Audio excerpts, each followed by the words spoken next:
You told me all would be made clear when I no longer needed to ask, so I will not ask. I demand you tell me what binds these men. Hello, everyone, and welcome to the first part in our what did we ever decide what we wanted to call this? The Assassin's Creed retrospective. I don't know.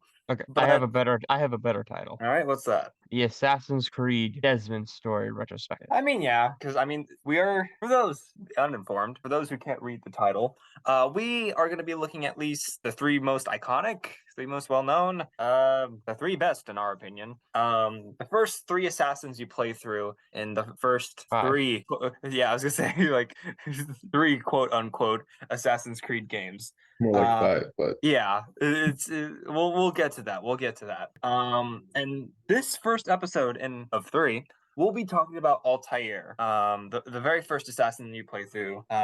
Next week, we'll be talking about Ezio, and then we'll wrap it up with our episode on Connor. And obviously, we'll be talking about the main man himself, Desmond Miles, throughout, since he plays a huge role in these three men's story. But obviously, we have to start where it all began. I'm your favorite Southern Californian son, DJ, along with my friends Carl, Howdy. howdy as ever, and Jacob. what's up, guys? I think it's fair to say we're all not aficionados, but we at least have our thoughts and know, well-groomed takes. I don't know. Let me see my expertise with this Oh franchise. God, not this again. I say I played through the first one 2 times, so I can talk about this one pretty easily. So could I. I think well, the only one out of us who hasn't played the first game is Carl, and that's because it hasn't been re-released on the latest consoles, which is kind of stinky. What system was the first one on? PS3 I think and it was Xbox 360. Yeah, and I know it had a PC port, but I'm pretty sure that was it. Like, The only way to get three. it is you can play it on PC. That's the easiest way to play it. Yeah. But if you want it, you can. I'm pretty sure you can buy it off of the store. Actually, Xbox has done a great job with this. You can buy it off the store at Xbox. Well, that's great. So, but in terms of physical releases, it hasn't been re-released. No. So yeah, it's not the game that everyone forgot, but it definitely hasn't gotten as much love as our friend Ezio, which I can I can see why, but makes sense. Ezio's the face of this franchise. He very much is, but let that not discourage you from, in my opinion, okay, Ezio is fantastic. He's an amazing character. I think he's one of the coolest video game characters that have ever been made. But I dare say that Altaïr is probably one of the most badass video game characters that have ever been made. he has a very cool Devil May Cry attitude. Exactly. He has a mystique about him that I dare say that no other assassin has. And you wanna know why? Why is that? Because minus the later ones, they have been milked for all his worth. I mean, that's true. Ezio was milked for all his worth. Poor man. Oh gosh.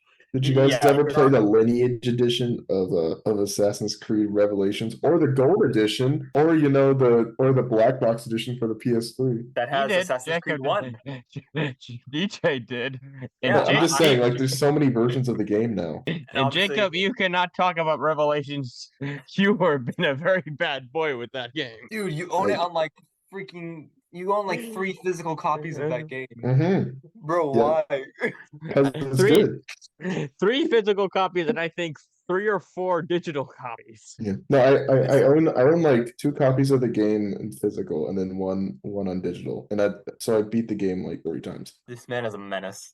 I've also played. You have to remember. I'm also a fiend for Assassin's Creed 3 because I bought that game. I have a physical. I played it digital. I bought a physical copy. I also bought the remaster edition for Switch, and then I bought it for PC as well.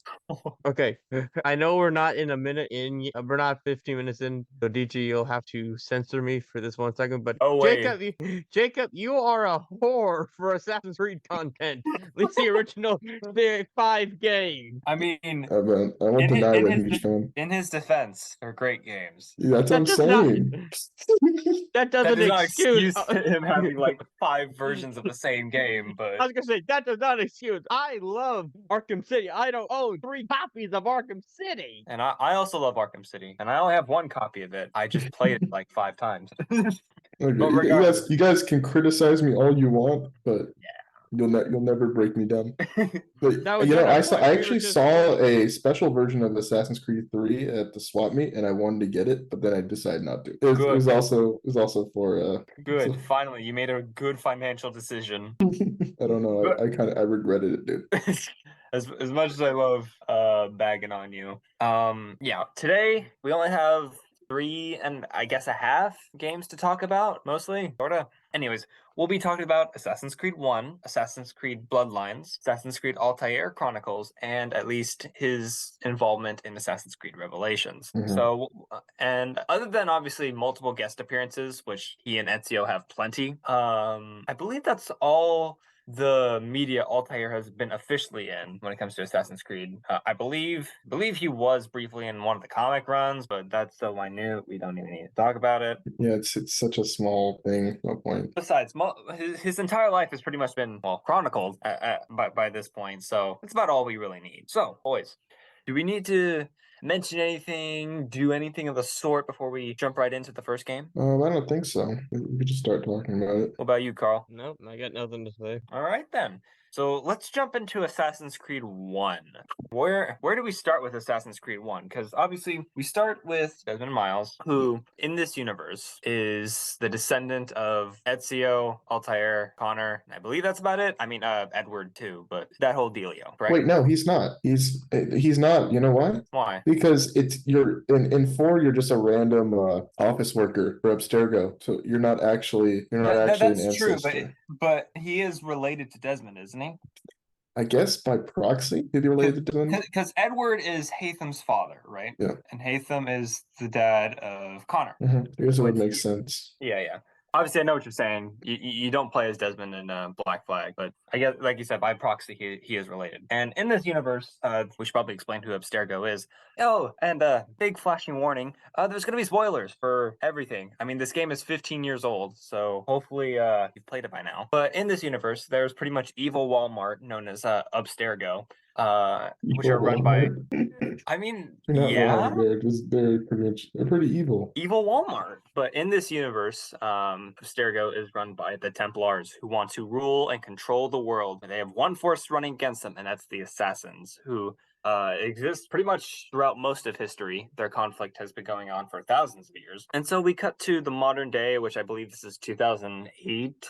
Something like that. Yeah, it's like 07, 08, which is when the game released. Yeah. It's like you said, it's about the time when the game released. And we cut to Desmond Miles, who's brought it into Abstergo to use their new machine called the Animus, which lets someone relive the events of their ancestors. And the Templars want to find what's called a piece of Eden, which is a very, very powerful artifact. We'll get to that a different time. Anyway, they send Desmond in because, like we mentioned earlier, his heritage is full of assassins. You know, Connor, Ezio, and the one we're going to be talking about this episode, Altair. Oh, he also was a part of the group, by the way. He was an assassin. Yeah. He left the Assassin's Order because he had too much pressure on him, and he didn't want to live that life. But it ended up dragging him back in anyway. I think he had another reason why he didn't want to join the Assassins. Why is that? Despite dear old dad. His dad's a prick, but we meet him later in the series, but yeah, his dad's not nice. It's a lot more interesting when we meet him in 3, but for now, in the world of Assassin's Creed 1, we are brought into Altair, who lives during the Holy Period, which The I believe 1300s, the Crusades around that time. Yeah, like this is like right during the Crusades. He's during the height of the Middle Ages. It's set in 1176, 12th century. Yeah, this is a long time ago, nearly 1,000 years ago. And Altair is a member of the Assassin's Order, we've already established, and his father was also an assassin. We'll get back to him later. But Altair quickly rose through the ranks and became a master assassin by the time he was 25. So he mastered his craft very quickly. There was just one slight little problem. How do you say someone's an arrogant son of a bitch without saying that they're an arrogant son of a bitch? They were too full of themselves. Let's go with that. Altair was very brash, like you said, very full of himself. Not in the most egotistical of ways, but he was very stubborn, hard-headed. I think I know a perfect example of how to say that. How? He was Connor Kent. I mean, if you look at their personalities, yeah, a little bit. He was very immature. Like he was fantastic at what he did, but he didn't have the discipline. Oh, okay. Better example. Damian Wayne. That's a better example. That's also a good example. He's great. He's great at what he does, but oftentimes he's a bad attitude. Exactly. Okay. He has a bad attitude. I guess I'll correct it. The old Damian. No, he still has moments. There's no denying he still has moments where he's overconfident. Yeah, but after Templars attack Masyaf, which is the assassin's headquarters, multiple members of the order are killed, and their leader, Al-Mualim, pretty much strips Altaïr of all his weapons. He's like, yo, why'd you do that, bro? Exactly. Like, he strips Altaïr of his title and his weapons, and pretty much says, all right, we're gonna build you from the ground up again. And that's pretty much the plot of the first game. We follow Altaïr as he's pretty much rebuilding his honor and his name, but he becomes more disciplined and mature throughout the game. The game is mostly just comprised of 9 assassination missions, which are broken up into little smaller sections where you gain info, do this, do that kind of deal. Which I believe was one of the knocks against the game, was that it's a little bit repetitive. Which I'll give credence to that idea because it is true. The game is kind of repetitive. Yeah, but I don't feel like it's the worst case of repetition you'll find in a game. No. Like I think it's easily forgiven in this sake. But either way, over the course of these missions, Altaïr, like I said, he becomes more mature. He pretty much straightens up his act, and he's slowly giving back, his weapons and his gear. And so after that, he's stripped of all his weapons and his rank and his honor. Really, like pretty much everything. Due to this mistake, everything is pretty much taken from him. And so over the course of the game, you rebuilding your honor, and regaining your status as a master assassin. It takes place over 9 main assassin missions, which have little subsections in between where you gain information, do that sort of thing. And I believe this is where the game was given a bit of a knock. I agree with the knock, honestly. I do. That it's a little bit repetitive, which I could definitely see where people were coming from, but I don't think it's the worst case you'll find. And obviously, this was the first game in the series, so they experimented a little bit. Well, considering the fact that game. We were talking about it, remember, a while ago, and I was saying that for this game, I felt like I had to just sit down and play it, because if I didn't, I wouldn't go back to it, because it was the same tasks you would do over and over again. Yeah. But it's not to say the game is terrible, it's just that all games have that aspect, it's just that this one, it is more prevalent. Yeah. Also, I saw what you did there, Carl. Yes, this game was a Prince of Persia game before they made it an Assassin's Creed game. That's why both series have such close ties to each other. I'm pretty sure Altaïr is even like a costume for the prince in the most recent Prince of Persia game. Don't quote me on that, but I believe that is the case. Quoting you. No, don't. Please, for the love of God. You're getting quoted. No, don't ratio me, please. I'm taking the clip out of context. No. Either way. So Altaïr, he's rebuilding his honor. He's even reforming some of the relationships that he has within the order. Obviously, with their leader, Al-Mualim, you go visit frequently after each assassination. You talk to him, and he's very cryptic with his words. Al-Mualim's a very interesting character. And there's oh gosh, Jacob, you might need to help me out with his name. He would give you info. He was missing an arm. I want to. This is gonna sound kind of stereotypical, but I was thinking something like Muhammad or something. It might be something. It might be that. Carl, can you help me out with that one? Which one? Sorry, I was looking. Who's the name of the guy who gives you the tasks? Yeah, he gives you the task. He's missing an arm. He really doesn't like you early on, but he warms up to you, and you guys become friends by the end. I want to say his name is Abbas, but I could be wrong. Or Abbas. Man, I gotta scan through a bunch of stuff. Well, while you do that, you take place in these high-profile assassinations, and technically the last one, sort of. You track down a high-ranking Templar named Robert de Sabal. I believe that's how you pronounce his name. Maybe. Well, then again, all these names are these names are quite literally ancient. Remind me, who am I looking for again? One-armed guy from Assassin's Creed 1 He gave you tasks Okay, in like the assassin's headquarters. Okay, I'm going to say, because I have two names here, so I'm not too sure. One is Malik Al-Safi and his brother Kadir Al-Safi. I'm thinking it's Malik, actually. I think you're right. I believe Abbas was a different character that was built on more in Revelations. It's because it says here in the Wikipedia article, Altair is first shown attempting to retrieve the first series artifact known as the Piece of Eden from Solomon's Temple with the help of Malik Al-Safi and his brother Kadir. But they are stopped by Robert D. Stable, a Grand Master of the Knights Templar, sworn enemy of the Assassin's Guild. Oh, actually, while we're talking, actually something interesting we should talk about is how different the assassinations are from games that come after it. Oh yeah, because this game has very interesting mechanics compared to the later games. Because in this game, you're not discouraged, but you going like full on, balls to the walls is usually not the way to go. Yeah, you can take on these encounters any way you want, and you have to deal with the repercussions. Exactly, because at least compared to Assassins later in the series, you do not have a lot of weapons to work with. You have the hidden blade, you have your sword, and you have throwing knives. At it. Yeah, you have knives. I was speaking more to like the freedom of that too. choice Like, in the game. You can take the assassinations any way you want. You can be very sneaky, or you can be balls to the walls, whatever it may be. And also, the cutscenes work differently in this game as well. Yeah. They're not like the standard Assassin's Creed, like, hey, what the fuck do you know? Like something like that. It's a you know what I'm talking about. Marvel. It's like the cutscenes that are like cinematic. These aren't like cinematic. They're quite. The reason they feel different is because they feel like you are playing Altair and you're just reacting to everything around you. Yeah. You fit into everything. No one really notices you're there. Exactly. Like you can it's like the opening cutscene, or I don't know if it was for the opening cutscene, but it was definitely in the trailer where it's like you're moving through a sea of people and you're just gone. Like it's very, very free. Very, like an actual assassin.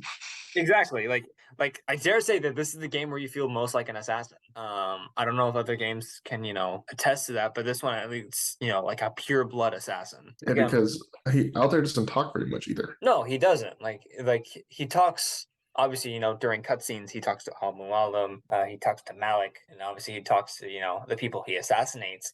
But he's very cold, stern, serious character. But he has his flaws, and you see him grow through those flaws throughout the story. And that his character arc is what I like to call a subtle character arc. Exactly, because it's not one big event that snaps him to act like this. It's very gradual. So I think, well, honestly, it's why I prefer, in a lot of ways, I prefer this game over 2 storytelling wise. Even though 2 has a very good story, I don't know. It's just like it's not the same. Yeah, like this game just has a very different feel compared to the other games. Okay, I know we'll get to this game later in our series, but I just found an answer to the weirdest question ever in the Assassin's Creed franchise. Okay, because I was looking into, you said in the Prince of Persia games, Altair was a skin you could wear. Yeah.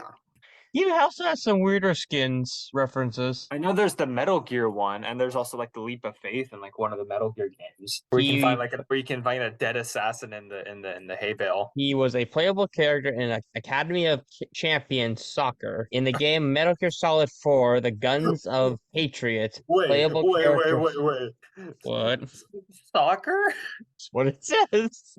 That's beautiful. Or as they say in other countries, football. He was in the video game Metal Gear Solid 4: The Guns of Patriots, playable character Solid Snake can disguise himself as Altair. Yeah, that's a very good disguise. Yeah, someone in a white robe. But also explains the skin in Assassin's Creed 2 when we get to it of the Raiden skin. Yeah, because Raiden was a side character in Metal Gear Solid 4. Yeah, you could play as Raiden and the metallic ninja cyborg version was the main character in that one.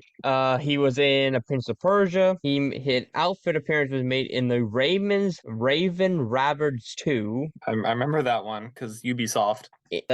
In the video game Saboteur, the player can obtain an Altair trophy. In the video game The Witcher 2: Assassins of Kings, there is an Easter egg which shows a dead assassin resembling Altair in a Havis stack. Oh wait, yeah, that's the one I was thinking about. I think you just do the Leap of faith in the Metal Gear one. Altair's outfit appears as an outfit for Nectarus in Assassin's Festival DLC for Final Fantasy 15, and an Altair outfit appears as a Mii sword fighter costume reveal as DLC for Super Smash Bros. Ultimate. Yeah. Which I kind of dig that they gave Altair the love over Ezio, because they very easily could have done that. But it kind of put a smile on my face. But yeah, where were we? Yeah, Altair's character arc. Like you said, he went on through very subtle changes throughout the story, and I completely agree with that, Jacob.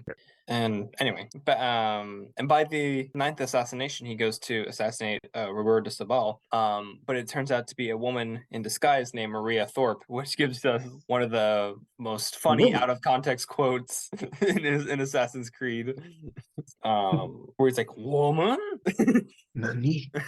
Female. She's also important in the story later on, but we'll come back to that. And by the last assassination, you kill Roberta Sabal and you save, I want to say it's King Richard the First. I think so. The Holy King, right? King someone the first. Let me look. I still have the Wikipedia. I remember King Someone the First from history. That was crazy. Yeah, that's my favorite king. Okay, here's the list. Tell me which one of you remember. We have Maji Daline. Again, these are very weird names. Garjan D. Napals, Jaran A. Halakim, Debate Sarah Ban, Sia Brin, and William of Treaty, and Robert D. Stable. And those sound familiar? Roberta Sabal is the person you kill. He's pretty much the last assassination before you save the Holy King, and I'm trying to remember what his name is. I want to say it's Richard. Richard the Lionheart. I was gonna say maybe it's Dick. But would it be a guy named Richard the Lionheart? Maybe. Either way, I'm bad with my Holy Wars history. Don't feel bad. Neither am I. And you pretty much save the king. Let's go with that. The shocking turn of events happens when you return to Masyaf in the Assassin's headquarters. Al-Mualim has a piece of Eden, the thing that the Templars are looking for, and he betrays you. Wow. Who would have seen it coming, dude? The cryptic old master who was pretty much making you do his dirty work the whole time betrayed you. Who would have seen it coming? And you find out he was a 10 Templar. Yep, he was number 10, Wapoosh. But obviously, actually, it's one of the coolest fights in the game because he uses it, and you have to find out like which one is the real one. He uses the Apple of Eden in his boss fight, which I don't believe anyone else uses other than Rodrigo Borgia in Assassin's Creed 2. Yeah, could be wrong. He actually, it's a kind of a not a callback, but a parallel to the fact he uses it later as well, Altair. Yeah. So after the defeat of Al-Mualim, Altair pretty much comes out carrying his body out onto the square for the people to see, and then there's a member of the order named Abbas who doesn't like Altair very much. Yeah, he blames him for the death of his father, which in reality was a suicide. Isn't he the guy who also calls him like the D head at the beginning of the game? I believe so. I think it's the same guy. Yeah, like I said, he really doesn't like him. But Altair pretty much comes out saying that, hey, Al-Mualim has betrayed us, yada yada yada. And some people are kind of indifferent, well, not indifferent, but like torn between, what he's saying and, their feelings about, their mentor pretty much. While Abbas during this steals the Apple of Eden and tries to use it very poorly, very abusively, pretty much. And in this time, Altair stops him and takes the apple, and he realizes that there's many secrets to behold this very powerful weapon. Obviously to mention all the things that the Apple of Eden could do, we'd have to go God knows how long back. But regardless, Altair goes pretty much on a mission of discovery along with he and his wife Maria to find out the secrets of the Apple of Eden. And I believe during this time they have two sons, I believe. No. One, because when they returned to their residence at Malif, they were mourning the death of one of their sons. This is according to this Wikipedia article. So yeah, they had two sons, but by the time they returned, they only have one.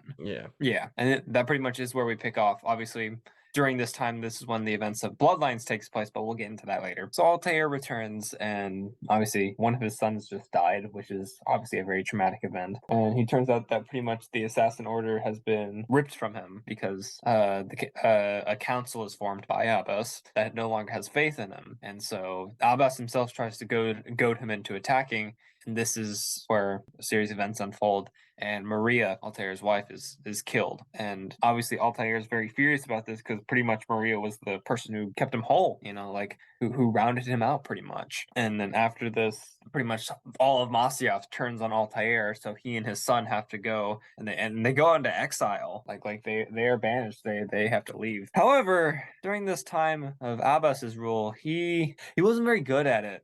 He really wasn't. Kind of sucked. It's like the Lion King, they presume Simba's dead, Scar takes over and he's really bad at it. Like everything's all decayed, it don't look good. And then after a period of several years, I don't know how long it is, but I believe I want to say at least a decade at the very least. Because by the time Altair returns, he is not frail, but he's an older man. Well, Yeah.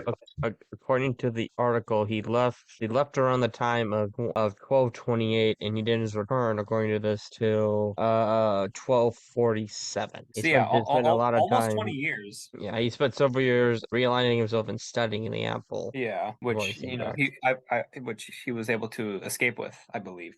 So he returns, and there's legends of Altair, the great assassin mentor, and he returns, with his son, and eventually some members of the order flock to him, and he confronts Abbas in the main chamber. It's not really like a throne room or anything. It's like the main chamber of Masyaf, and he's pretty much like, yeah, and he's like, dude, I told you this a million times. I did not kill your father. He killed himself. Obviously Abbas doesn't believe him, and they exchange dialogue between the two. But then he pulls a gun on him.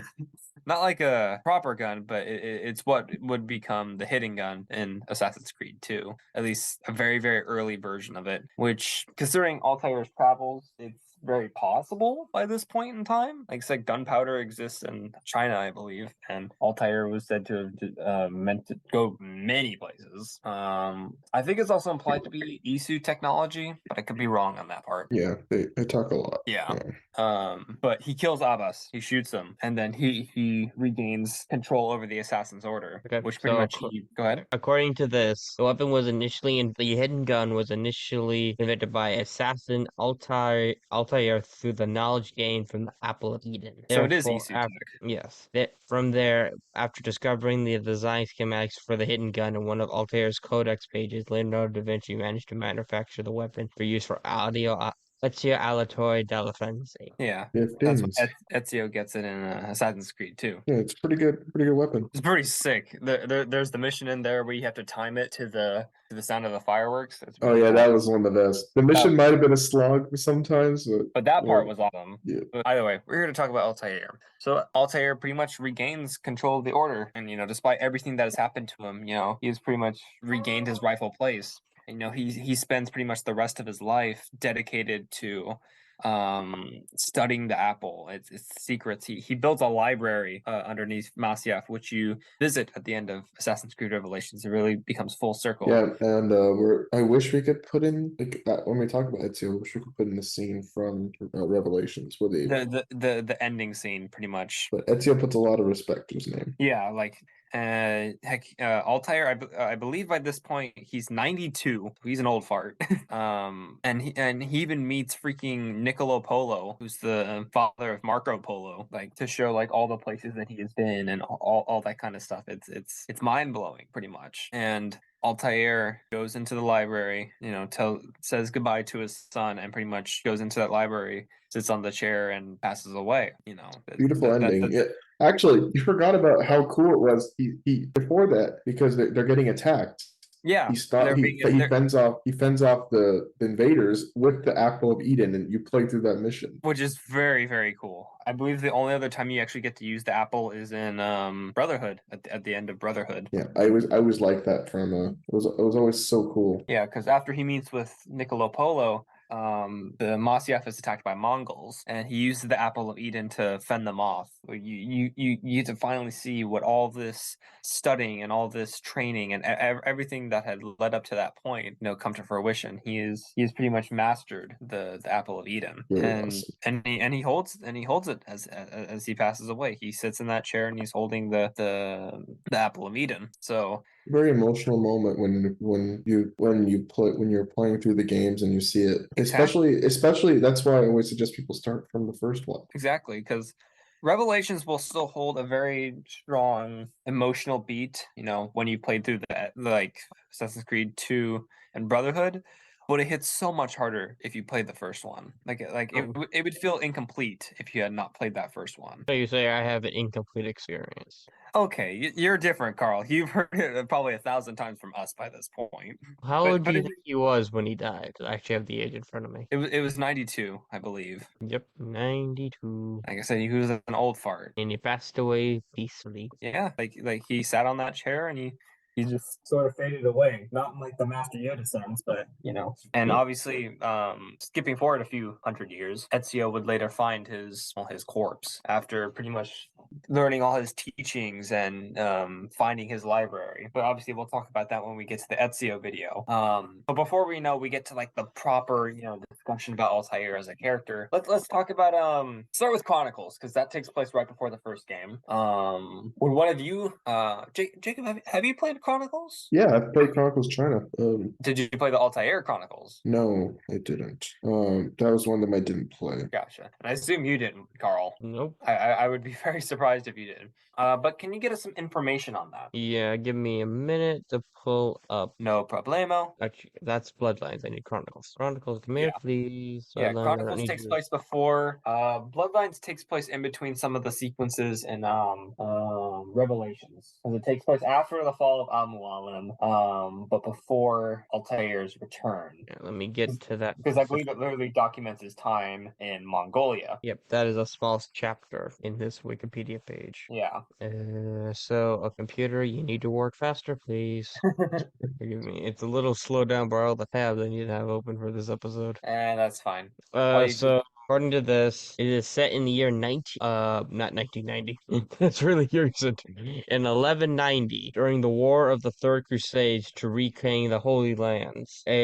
Altair is a re-owned master assassin of the Assassin's Order, arrived to help Alpha from a treacherous journey and find it under attack by sworn enemies of the Assassins, the Knights Templar. Given no choice, but has to repel them from here. Many assassins defeat them, even killing a few low-ranking captains before they got out. Afterwards, he is tasked by Al-Yamin, the mentor of the Lavian assassins. He is set on to find and retrieve a sacred arrow called the Chassel, which is said to have great power to reunite all the factions under one flag, which it possesses, ending the Third Crusade in victory for either Crusaders or the Saracens. Setting off immediately, Altair embarks on his new quest to find this thing. He starts in Damaras and meets Rafi. Damascus. Damascus, sorry. No worries.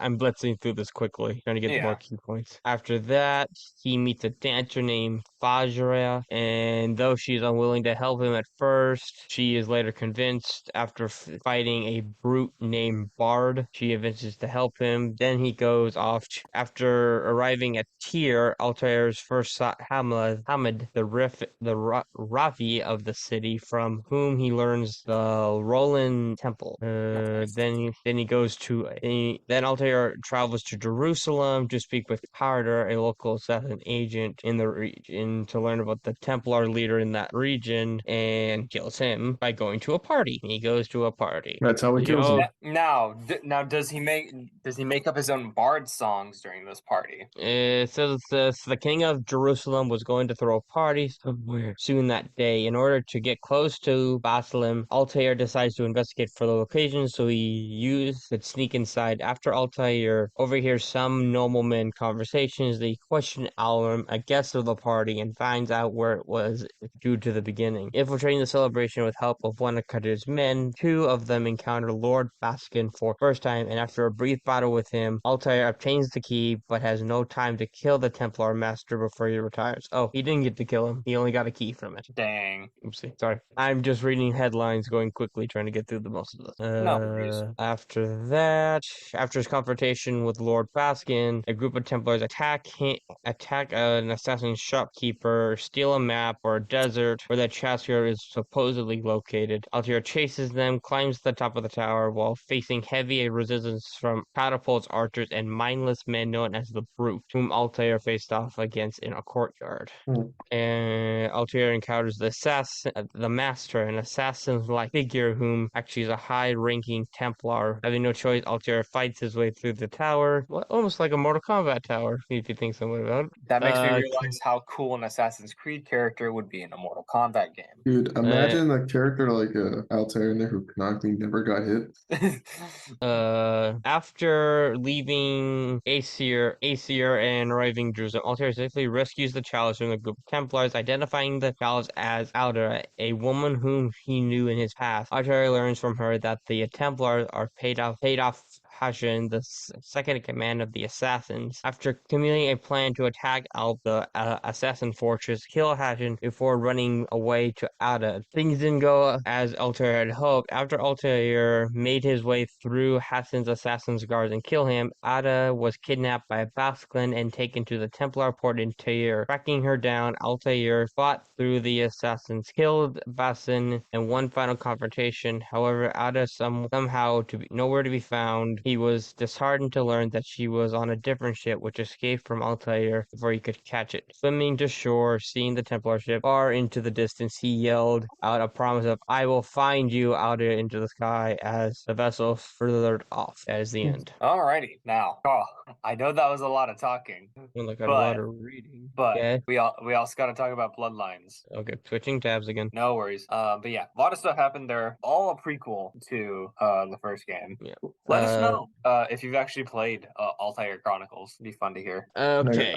I played the Chronicles spin-off games, but I know they're not the same because they follow other characters. Okay. It says during the autumn of 1191, the assassin Altair was heard of the Templars' plan to depart from Cyprus. During the Templars made preparation to leaving from Aces Harbor, Altair leads an assault on there to intercept them and learn more. Encountering Maria, Robert D. Stable's former stewardess, Altair subdues and took Maria in as his prisoner. Once the assassins departed the area with Maria, Altair heard from one of his subordinates that the Templars have recently purchased the islands of Cyprus from King Richard after the fall of Isaac Kamin's rule. It was Richard. Yep, I guess it was King Richard. King Richard of Lionheart. Haha. Altair arrived at Iliman and contacted Alexander. An informant mentioned by his men, Alexander discussed the plans of the presence of the Templars there and devised a plan to gather more information. Altair ran into a resistance spy within the Templar ranks to lower the defenses of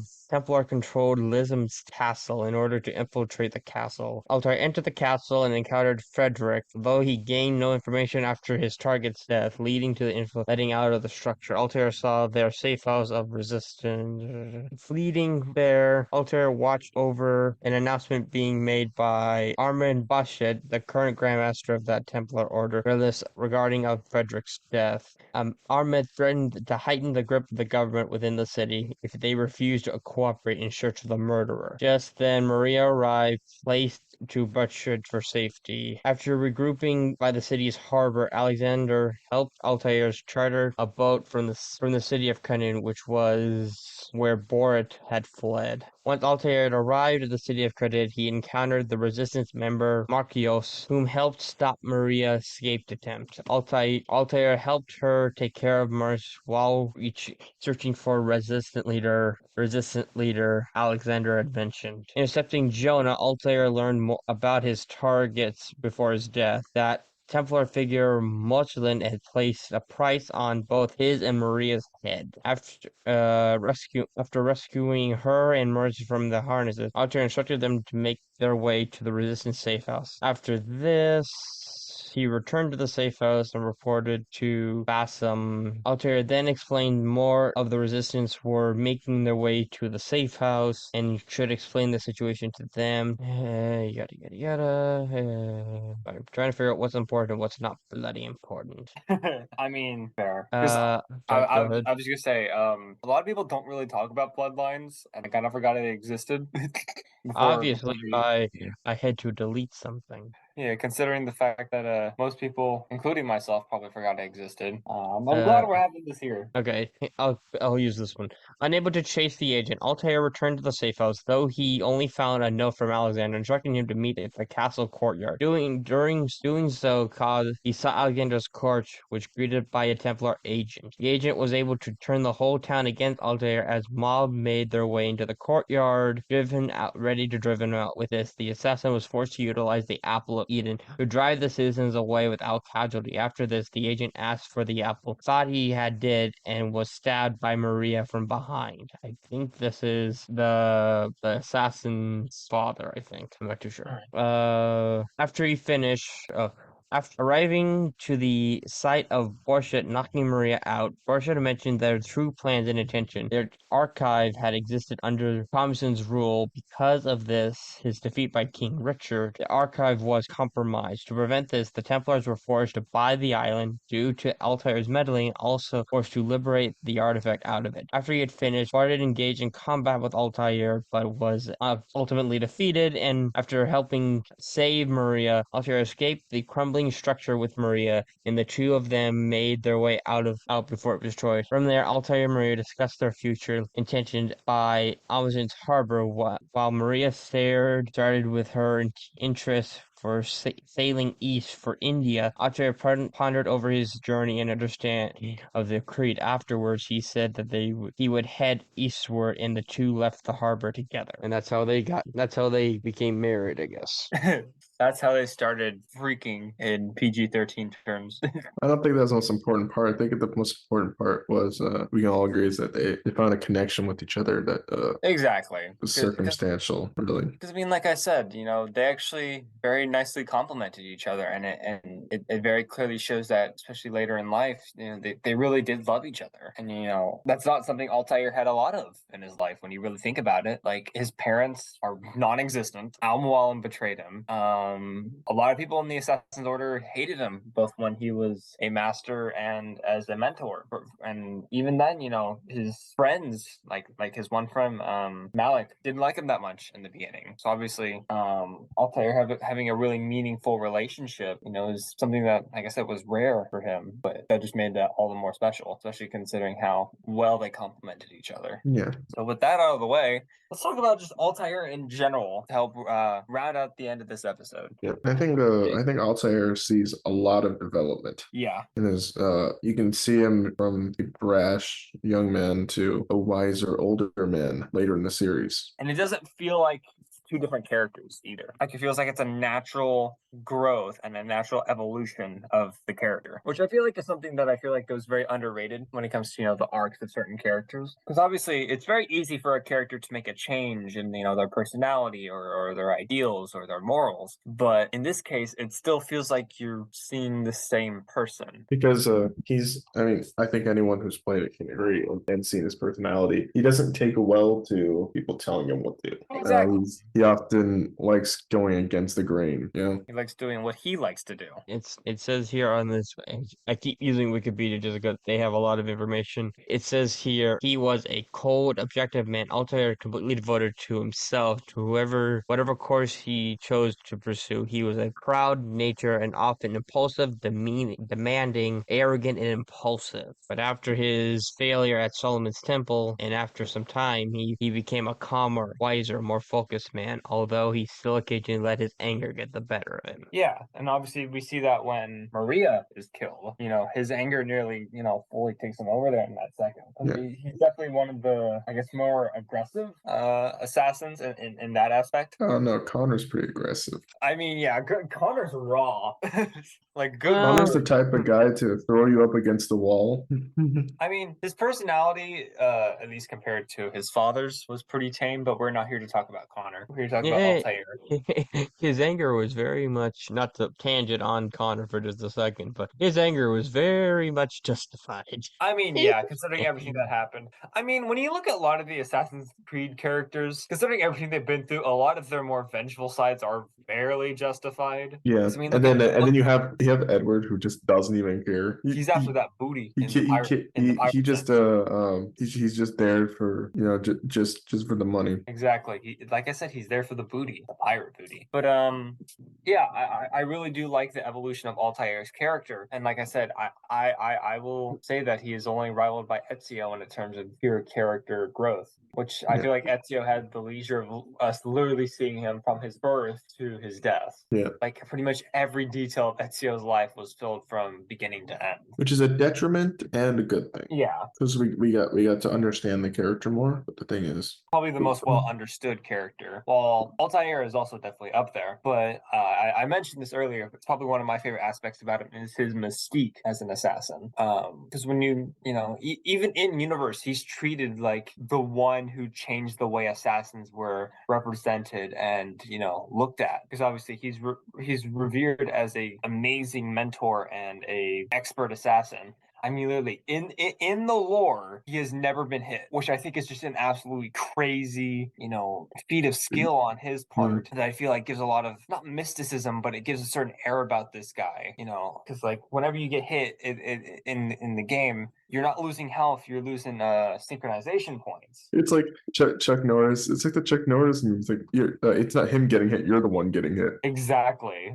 Like, and because that didn't happen, and it's just it also reminds me of the quote unquote glitch in the Animus that he couldn't swim.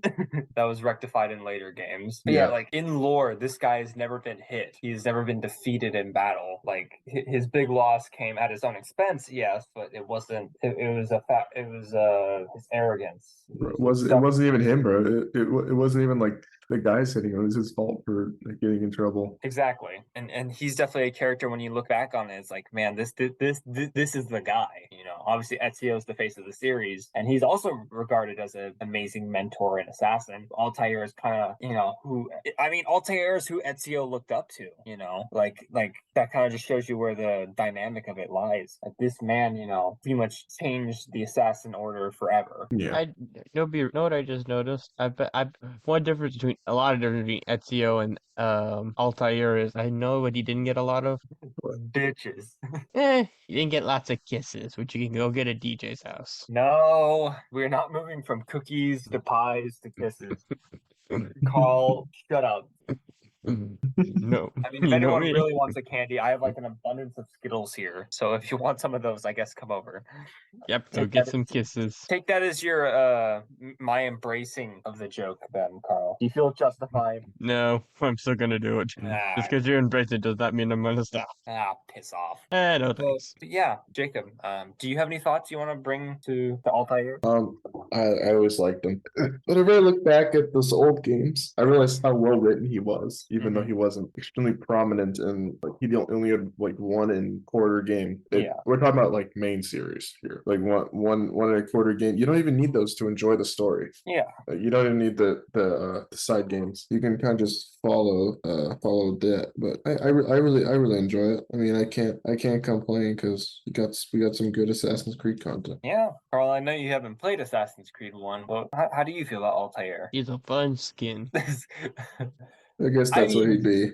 I mean, yeah. I mean, I guess, yeah, pretty much. He did start the trend of them all wearing white. That's because it was the order that they did. They all wore that. It's not like the new one where all of them are like all of them wear different things. They're like in like full coated armor and stuff. Yeah, it wasn't like that in the original. It was just everyone. It would be like if you were to be part of a sports team, everyone wore the same jersey. Although that's really how it was. About Altair's design, I do want to mention that I actually really like his design, like the way the robe looks and just everything. It's very simple. It's very sleek. Because when you look at Ezio, who I think is really well designed, but even someone like Ezio, Connor, and some of the later assassins, they have a lot of moving parts to their outfit. outfits, which considering the fact that they're supposed to be parkour expert assassins, SS in, SS out, Yeah. they're almost kind of bulky, almost. Like it's like the sleek design. It's almost impractical. But then you look at Altair,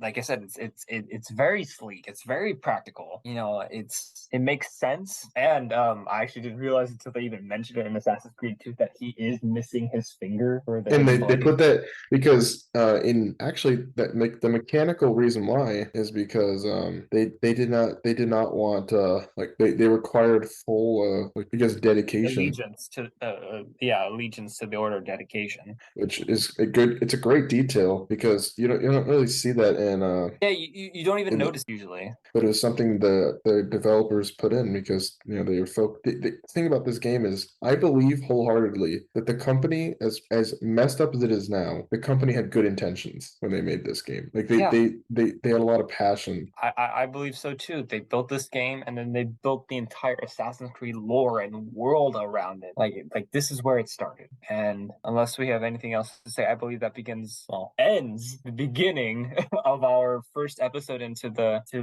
we'll come up with a clever name for this. Maybe we'll call it the Assassin Profile. I don't know. Something like that. Either way, for my friends Carl and Jacob, this is your favorite Southern California son signing off. See you guys. Bye-bye. Bye, y'all.